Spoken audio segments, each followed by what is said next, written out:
ډېر ملګري اکثر تاسو کوي چې د کینیډا د انویټیشن لیټر چې هغه سره بینک سټیټمنټ نه پکار سو کوئی د کینیډا انویټیشن لیټر چې نو 100% ویزه لګي د کینیډا انویټیشن لیټر چې نو چانسز ډېر زیاتی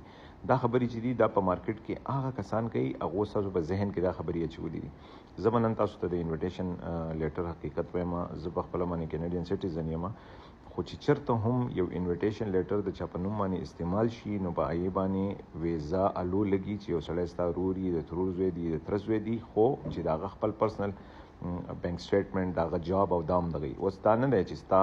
جاب چې دی هغه ته دلته ډرایور یې لیبر یې او تا به یو انویټیشن لیټر ولګوي او تا ته به ویزه پای باندې ملاو شي دا خبره بالکل غلطه ده دا فواګانې چې څوک هم پیلاوي په مارکیټ کې هغه بالکل 100% چې دی هغه غله دي هغه صرف او صرف ستا ریسورسز چې دی هغه میس یوز کوي انویټیشن لیټر خلک د بزنس ایونت د هغه کسانو لپاره چې څوک بزنس لري بزنس انویټیشن به هغه کس لري چې هغه بزنس مین بزنس انویټیشن کې دی شي هغه موږ هم تاسو لارنج کولای شو تاسو په خپل باندې هم ځان اپلای کولای شئ خو دا کم چې د پرسنل انویټیشنز دي کنه